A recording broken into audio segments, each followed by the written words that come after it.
Good morning students. हमने पिछले video में एंथर एंड माइक्रोस्पोरोजेनेसिस पढ़ा था। आज उसी को आगे कंटिन्यू करेंगे। तो हमने स्ट्रक्चर ऑफ एंथर पढ़ा था। उसमें आपको मैंने बताया था ये 4 लोब स्ट्रक्चर है और इसमें ये 4 वॉल लेयर्स प्रेजेंट होती हैं। तो आज हम इन वॉल लेयर्स के बारे में पढ़ेंगे। उस दिन भी मैंने आपको बताया था कि ये 4 वॉल लेयर्स प्रेजेंट होती हैं। एपिडर्मिस, एंडोथीशियम, मिडिल लेयर और टेपेटम। तो आज हम इनके बारे में पढ़ेंगे। तो अब पहला है एपिडर्मिस। जैसा कि इस डायग्राम में दिख रहा है, सबसे बाहर वाली लेयर जो होती है वो एपिडर्मिस कहलाती है। इसमें ओनली ट्रांसवर्स डिविजन्स होते हैं, इसलिए ये चौड़ी ज़्यादा होती है, जबकि इसकी लेंथ जो होती है सेल्स की वो कम होती है।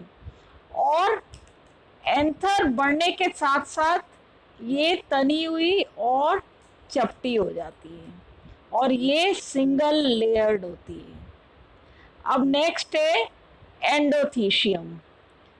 जैसा कि आप इस डायग्राम में देख रहे हैं, एंडोथीशियम जो है वो एपिडर्मिस से अंदर की तरफ प्रेजेंट होती है।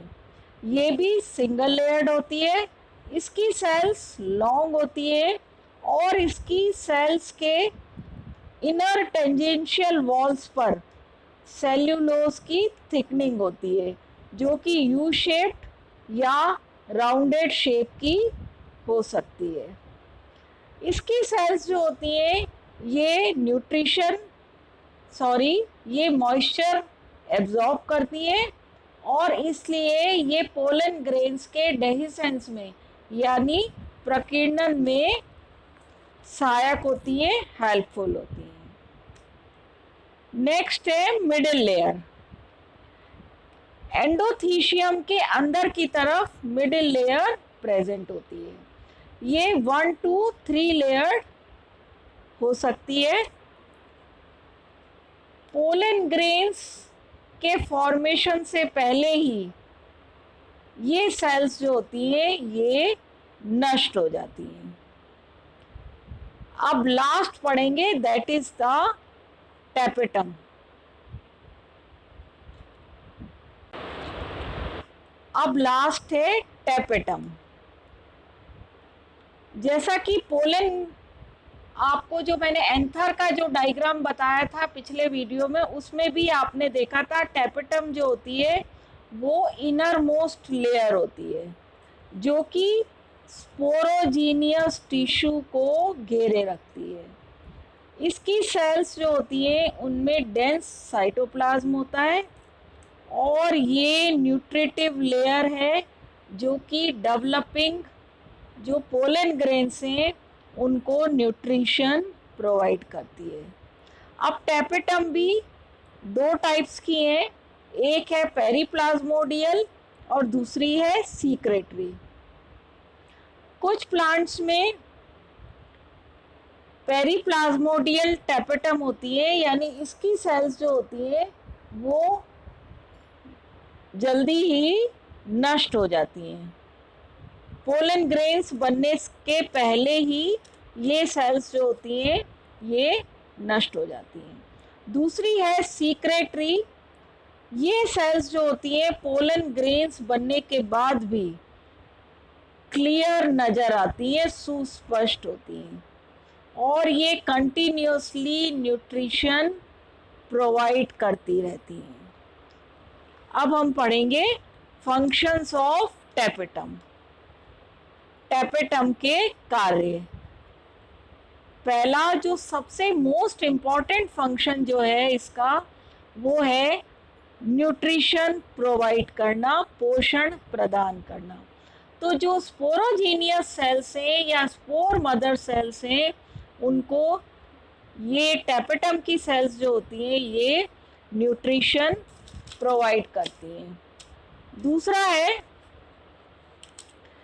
इनमें इन सेल्स में एंजाइम प्रेजेंट होता है जो कि पोलन ग्रेन्स को अलग करता है। तीसरा इनका फंक्शन है, ये सेल्स जो होती हैं ये पोलन किट का निर्माण करती हैं और ये जो होती है विभिन्न आघात या प्रतिघातों के प्रति प्रतिरोधात्मक शक्ति यानी रेजिस्टेंस प्रोवाइड करती हैं। इसके अलावा जब पोलन ग्रेन्स जो हैं वो स्टिग्मा पे गिरते हैं तो इनकॉम्पेटिबल स्टिग्मा पर गिरने से ये प्रोटीन जो होते हैं ये कैलोस प्लग का उद्दीपन करते हैं। तो बेसिकली पोलन ग्रेन्स जो हैं वो कॉम्पेटिबल स्टिग्मा पर ही गिरे, उसमें ये उसकी पहचान करते हैं तथा जो पोलन ट्यूब है, पराग नलिका, उसकी वृद्धि में ये सहायक होते हैं। तो ये हमने आज जो एंथर है उसके स्ट्रक्चर में जो वॉल लेयर्स हैं उनके बारे में पढ़ा है। अब जो स्पोरोजीनियस टिश्यू है उसे हम अपने नेक्स्ट लेक्चर में पढ़ेंगे। Thank you.